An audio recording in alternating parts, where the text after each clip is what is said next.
Hello बच्चों, कैसे हो आप बच्चों। आज हम एक्सरसाइज 2.3 करेंगे क्लास 11th का। तो बच्चों क्वेश्चन कह रहा है कि which of the flowing relations are function. बताना है कि इसमें से कौन सा जो रिलेशन है वो फंक्शन है। गिव रीजन, हमें रीजन देना है। इफ़ इट इज़ फंक्शन, अगर ये फंक्शन है तो डिटरमाइंट्स, अगर ये फंक्शन है डिटरमाइंट्स इस डोमेन और रेंज, अगर डोमेन और रेंज भी फाइंड करना है। अगर ये फंक्शन है, अगर नहीं है तो क्यों नहीं है, ये आपको बताना है। तो सबसे पहले फर्स्ट क्वेश्चन कह रहा है बच्चों, देखो जो फर्स्ट एलिमेंट्स होता है वो सेट ए का होता है। तो हम इस तरीके से एक सेट ए बना लो, यहाँ पे सेट ए बना लेते हैं और एक सेट बी बना लेते हैं। तो हमने बच्चों फंक्शन पढ़ा है पिछली वीडियो में, जब मैंने बेसिक कराया है फंक्शन का, तो उसमें होता है कि एवरी एलिमेंट्स ऑफ ए, जो एलिमेंट्स ए के ना सारे एलिमेंट्स के एक ही इमेज बनने चाहिए। एक से ज़्यादा इमेज नहीं होने चाहिए, पर एक ही इमेज होना चाहिए और सबके होने चाहिए। तो अभी देखते हैं पहले कैसे करते हैं। तो इसमें देखोगे बच्चों सेट बी बना लिया। तो एलिमेंट्स ए में क्या क्या है, देखो 2, 5, 8, ऐसे 2 है, 5 है, 8 है, 11 है, 14 है और बच्चों 17 है। और सेट बी में देखो बच्चों, सेट बी में सिर्फ 1 देखोगे, 1 ही है। देखो 1 1 1 1 1, सिर्फ सबके साथ इमेज सबकी क्या बन रही है, 1 ही बन रही है। तो देखोगे कि 2 के साथ भी 1 है, मतलब 5 के साथ भी 1 है, 8 के साथ भी 1 है, 11 के साथ भी 1 है, 14 के साथ भी 1 है और 17 के साथ भी 1 है। तो सबकी इमेज क्या बन रही है बच्चों, एक ही इमेज बन रही है। सबकी इमेज क्या बन रही है, एक ही इमेज बन रही है ना। तो हमने क्या कहा था बच्चों, सॉरी, कि सेट ए में यस, ये हम लिख देंगे यस ये फंक्शन है, यस ये फंक्शन है, बिकॉज लिख दोगे because set every, because set A, because यहाँ से because set A has every elements only 1 image बन रही है। क्या बन रही है, ओनली 1 इमेज बन रही है ना। तो अब इसका बच्चों डोमेन और रेंज भी फाइंड करना है। क्या है ना, डोमेन और रेंज भी फाइंड। तो आपको पता होना चाहिए बच्चों, डोमेन हमने आपको पढ़ा रखा है, बहुत ही आसान है। डोमेन जो सेट ए के इमेज होते हैं, जो सेट्स ए में है। तो सेट्स ए में क्या क्या है बच्चों, तो सेट्स ए में है बच्चों 2, 5, 8, 11, 14 और 17। तो ये हमारे बच्चों हो गए डोमेन। और बच्चों रेंज क्या होता है, रेंज ये होगा जो सेट बी में हो सिर्फ। तो बी में सिर्फ क्या है बच्चों, 1 है। तो ये हमारा रेंज हो गया, ठीक है। चलो अब नेक्स्ट क्वेश्चन करते हैं। नेक्स्ट क्वेश्चन में क्या कह रहा है बच्चों, देखो 2 के साथ 1 है, 4 के साथ 2 है, 6 के साथ 3 है, 8 के साथ 4 है, 10 के साथ 5 है, 12 के साथ 6 है, 14 के साथ 7 है। तो ऐसे हम इसमें भी करते हैं कि एक सेट ए बना लेते हैं और सेट बी बना लेते हैं, ठीक है। तो सेट ए में क्या क्या एलिमेंट्स है बच्चों, वो डाल देते हैं। तो देखो 2 है, 4 है, 6 है, 8 है, 10 है, 12 है और 14 है। और अब इसमें देखोगे बच्चों सेट बी में अलग अलग है। तो 1 है, 2 है, 3 है, 4, 5, 6, 7। तो देखो ये इसके साथ रिलेशन में है, 2 वाला 4 के साथ रिलेशन में है, 3 वाला 6 के साथ है, 8 वाला 4 के साथ है, 10 वाला 5 के साथ है, 12 वाला 6 के साथ है और 14 वाला 17 के साथ है।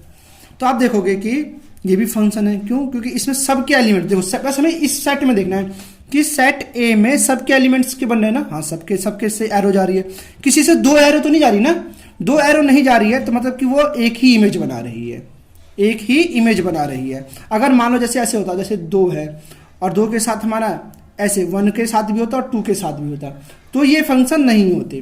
फंक्शन जब ही होंगे जब इसका एक इमेज बनेगी। तो लिखोगे यस, ठीक है, फंक्शन बिकॉज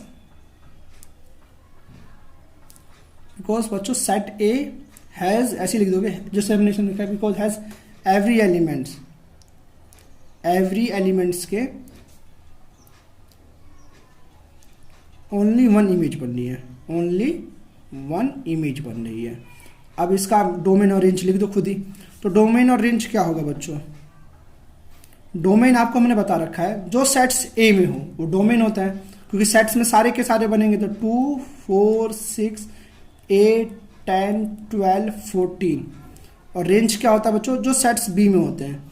तो रेंज हो जाएगा इसका बच्चों 1, 2, 3, 4, 5, 6, 7। तो ये हमारी रेंज हो गई, ठीक है बच्चों। अब नेक्स्ट करते हैं। तो बच्चों थर्ड क्वेश्चन कह रहा है कि 1 3 है, 1 5 है, 2 5 है। तो अगर आप देखोगे कि 1 के 2 इमेज बन रहे हैं, तो पहले से उसके तरह ही बना के दिखा के समझाता हूँ आपको। ऐसे तो पता चले कि ये फंक्शन नहीं है, पर ये कैसे नहीं है आपको समझाता हूँ। देखो सेट ए है और मैंने सेट बी बना लिया, ठीक है। तो सेट ए में कितने एलिमेंट्स है बच्चों? सेट ए में देखोगे कि 1 1 2 है, तो मतलब 1 तो एक ही बार लिखेंगे ना, 1 और 2। और सेट बी में कितने एलिमेंट्स है बच्चों? 3 और 5, है ना। इसमें भी 2 ही एलिमेंट्स है, 3 और 5। तो आप देखोगे कि बच्चों 1 वाला 3 के साथ भी रिलेशन बना रहा है, 1 वाला 5 के साथ भी रिलेशन बना रहा है, और 2 वाला 5 के साथ रिलेशन बना रहा है। तो आप देखोगे कि ये फंक्शन नहीं है, लिखोगे नॉट फंक्शन। क्यों नहीं है ये भी बता दो, नॉट फंक्शन, बस वही लिख देना, बिकॉज, क्योंकि इसके 2 इमेज बन गए ना, देखो एक के साथ 2 एरो जा रहे हैं, तो सीधा ये नॉट बन जाएगा। Because set A has not only 1 image.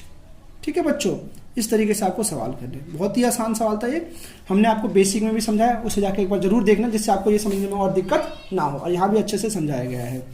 ठीक है, अब नेक्स्ट क्वेश्चन करते हैं, क्वेश्चन नंबर 2। तो बच्चों second question very important question है, ये पेपर में आ जाता है आपको 2 नंबर या 3 नंबर का, कि find the domain and range the flowing real function.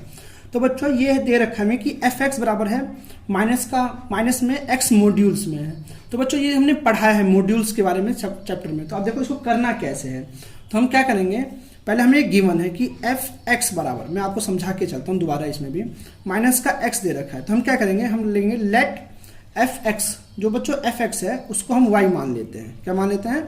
Y. जी बाब, तो वाई मान लिया। तो हम वाई बराबर क्या लिख सकते हैं? माइनस का एक्स, ऐसे करके। अब देखो इसे बच्चों करेंगे कैसे, तो इसकी कंडीशन में आपको रफ में समझाता हूँ। देखो कैसे, कि अगर मान लो मैंने x बराबर 1 पुट किया, x बराबर 1 पुट किया, तो y बराबर क्या आएगा बच्चों? तो माइनस है प्लस का 1 है ना, अंदर इसके अंदर प्लस का 1 है, तो भी आके बच्चे माइनस का 1 हो जाएगा। x बराबर 1 रखा तो y बराबर माइनस का 1 आया। ऐसे अगर मैंने x बराबर 2 पुट किया, x बराबर 2 पुट किया, तो y बराबर माइनस का 2, सॉरी प्लस का 2, इसके बाहर आके क्या बनेगा? ये तो इसके अगर अंदर रहता माइनस तो प्लस आता ना, इसके अंदर ये प्लस का है तो बाहर आके तो माइनस अगर है तो माइनस का 2 ही बनेगा। इस तरीके से अगर मान लो मैंने ऐसे ही अगर x बराबर माइनस का 1 पुट किया, क्या किया गया? पुट माइनस का 1, तो y बराबर क्या आएगा? देखो आपको समझना है, ये वाला ध्यान से समझना है। देखो ये माइनस का 1 है, तो हमें पता है जब मॉड्यूल से कोई भी चीज बाहर निकलती है तो प्लस की होती है, तो ये प्लस का था और ये माइनस का 1 दे ही रखा, तो y बराबर फिर भी माइनस का आया, है ना। इसी तरीके से मैं समझाऊं आपको कि x बराबर माइनस का 2 पुट करेंगे तो y बराबर क्या आएगा? तो y बराबर ऐसे माइनस का है, मॉड्यूल्स में माइनस का 2 है, तो इसके अंदर जब भी ये बाहर प्लस का आएगा तो क्या हो जाएगा बच्चों? प्लस का हो जाएगा, प्लस का 2 हो जाएगा, पर इसके आगे माइनस का 2 तो है ही, तो y बराबर माइनस का 2 हो जाएगा। इसी तरीके से अगर मैं 0 रखूं तो 0 आ जाएगा। बस एक ये रखना है कि अगर मैं x बराबर 0 पुट करूं तो बच्चों y बराबर क्या आएगा? तो -0, तो y तो बच्चों -0 ना माइनस ना प्लस का होता है। तो अब इसको मैं एक ग्राफ के द्वारा भी आपको समझाता हूँ। देखो इसको मैं ब्रैकेट बना लेता हूँ, जैसे हमने 9th क्लास में किया था, इसके वो बना लेते हैं ट्रम, फिर मैं आपको ग्राफ्स के द्वारा समझाता हूँ। देखो ये x है, ये y है, तो हमने देखा कि x बराबर 1 रखा तो भी y बराबर माइनस का 1 आया, 2 रखा तो भी माइनस का 2 आया, 0 रखा तो 0 आया, माइनस का 1 रखा तो बच्चों क्या आया? तो भी माइनस का 1 आया। ऐसे ही मैंने अगर 2 रखा तो भी बच्चों माइनस का 2 ही आया। अब देखो इसका ग्राफ कैसे, इसे हमने समझाया था पिछले वीडियो में, इस तरीके से वो बना लेते हैं ग्राफ। देखो सॉरी, ये प्लस का x होता है, ये माइनस का x होता है, ये y प्लस का होता है, ये माइनस का y होता है। तो इधर एलिमेंट्स बच्चों 1 2 3, इधर क्या बनेगा? माइनस का 1, माइनस का 2, माइनस का 3, ये 1, ये 2, ये माइनस का होता है ना बच्चों, माइनस का 3। तो इसी तरीके से ये माइनस का 1, माइनस का 2, एग्जाम्पल के द्वारा ना, पिक्चर के द्वारा आपको अच्छे से समझ में आए क्वेश्चन क्या क्या आ रहा है। फाइंड द डोमेन और रेंज निकालना। तो आप देखोगे कि मैंने x बराबर, देखो यहाँ देखो x बराबर 1 रखा, तो 1 यहाँ है, तो ये इधर प्लस का होता है, सॉरी यहाँ सही करें ना, तो x बराबर 1 रखा तो y बराबर -1 आया, ऐसे आया ना, यहाँ पे पॉइंट्स आएंगे। अगर मैंने x बराबर 2 रखा तो भी -2 आया, इस तरीके से पॉइंट्स बना। तो 0 रखा तो 0 यहाँ आया। अगर मैंने -1 रखा तो भी यहाँ आया, है ना, -1 पॉइंट्स यहाँ बनेगा ना, -1 तो यहाँ पॉइंट बनेगा। अगर 2 रखें तो भी माइनस का आएगा। तो बच्चों जिसमें प्लस का बना था इसमें इधर की साइड का देखो ऐसी एक ड्रॉ बनेगी इसकी, इस तरीके से, ठीक है ना, ये इसकी ड्रॉ बन जाएगी। तो अब इसका डोमेन और रेंज क्या होगा बच्चों, ये सबसे इंपॉर्टेंट क्वेश्चन है। तो बच्चों डोमेन क्या होगा, डोमेन हो जाएगा कि हम x की वैल्यू जो है कुछ भी पुट करेंगे, हम x की वैल्यू कुछ भी रखेंगे, है ना, x की वैल्यू तो कुछ भी रख सकते हैं। तो डोमेन हो जाएगा बाबू रियल नंबर, सेट x में x को कहते हैं डोमेन, जो हम रख सकते हैं। और रियल रेंज क्या हो जाएगी बच्चों, इसकी रेंज हमने देखा कि हम कुछ भी वैल्यू रख रहे हैं तो वैल्यू माइनस में ही आ रही है, माइनस में इन्फिनिटी तक आ सकती है, कुछ भी रखेंगे, है ना। जैसे मान लो मैंने माइनस का, अभी आपको समझाते हैं एक बार और देखो। जैसे मान लो यहाँ पे कि मैंने x बराबर 100 रख दो, x बराबर 100 रख दो, तो y बराबर क्या आएगा, तो y बराबर आएगा माइनस है 100 इंटू, तो भी माइनस का 100 ही आएगा। तो माइनस में तो कहीं तक भी चला जाएगा, है ना, तो माइनस का इन्फिनिटी, और 0 से बड़ा नहीं आ सकता, कभी भी संख्या इसकी प्लस में नहीं आ सकती। अगर मैं प्लस भी रखूं तो भी प्लस में नहीं आ रही है वैल्यू, तो इसकी रेंज ये हो जाएगी। ठीक है बच्चों, आशा करता हूँ समझ में आया होगा। अब देखो नेक्स्ट क्वेश्चन इसी का, जो वेरी इंपॉर्टेंट है दूसरा भी। तो बच्चों इसका सेकंड पॉइंट बहुत ही इंपॉर्टेंट है, देखो ध्यान से समझना। हम क्या करेंगे, हमें क्वेश्चन दिया हुआ है कि f(x) बराबर दे रखा है बच्चों इस तरीके से कि रूट में 9 - x², ये दे रखा है। तो हम क्या करते हैं, हम सबसे पहले मानते हैं कि लेट y बराबर fx, सॉरी हमने fx को y मानना था, ऐसे करते हैं, लेट fx बराबर y। तो अब हमें से पता है कि y बराबर रूट में 9 - x² हो गया। अब ये देखोगे वैल्यू, अगर मैं मान लो, मैं समझाता हूँ आपको कैसे। जैसे मान लो मैंने x की वैल्यू कुछ भी रखूँ, यहाँ समझाते हैं आपको कि x की वैल्यू मैं कुछ भी रखूँ। जैसे मान लो मैं -3 रखूँ, तो 3 का स्क्वायर 3 हो जाएगा, तो 9 - 9 तो 0 ही आएगा, है ना। अगर मैं माइनस का भी रख रहा हूँ तो प्लस का भी रखूँ तो इससे बड़ी, 0 से बड़ी नहीं हो सकती। जैसे मान लो मैं एक बार समझा दूँ, 9 की वैल्यू माइनस का 5 रख दूँ, x की जगह, तो 9 - 5 25 हो जाएगा, 25 में से 9 जाएगा बच्चों 16 हो जाएगा। तो 16 किसका रूट होता है बच्चों, 4 का रूट होता है। तो इसकी जो वैल्यू होगी ना हमेशा वो प्लस में ही आएगी। तो हम ऐसे लिख सकता हूँ, मैं ऐसे आपको इस तरीके से लिख सकते हैं कि 9 - x² जो की वैल्यू होगी वो 0 या 0 से बड़ी ही होगी। एक कंडीशन बन गई कि रूट में है ना, तो इसकी वैल्यू या तो 0 के बराबर होगी या 0 से बड़ी होगी। तो अब हम क्या कर देते हैं, हम बोथ साइड स्क्वायर कर देते हैं कि बोथ साइड स्क्वायर। तो इसका क्या होगा बच्चों वैल्यू, इससे हमें ये फायदा मिलेगा कि इसका रूट हट जाएगा, यहाँ से भी रूट हट जाएगा, और इस 0 का रूट तो 0 होता है, इससे ये हट जाएगा, है ना। तो अब आ गया 9 - x² इज ग्रेटर देन 0, ये आ गया। अब इसमें देखोगे कि फॉर्मूला बन जाएगा, तो ये 3 का स्क्वायर हो सकता है माइनस x का स्क्वायर, जो आपने पढ़ा होगा, इसका फॉर्मूला है हमने a² - b² बराबर क्या होता है बच्चों, a + b और a - b, ये होता है ना बच्चों। तो ये कर देना है। अब क्या करते हैं, इसमें फॉर्मूला खोलेंगे तो एक बार हो जाएगा बच्चों 3 - x और एक बार हो जाएगा 3 + x, इस तरीके से। समझ में आ रहा है आपको, इस तरीके से सॉल्व करना है। अब क्या कर सकते हैं कि एक बार हम लिख सकते हैं, यहाँ पे देखो 3 - x एक बार हो सकता है कि ग्रेटर देन 0 हो जाए, और एक बार हो सकता है 3 + x की ग्रेटर देन 0 हो जाए।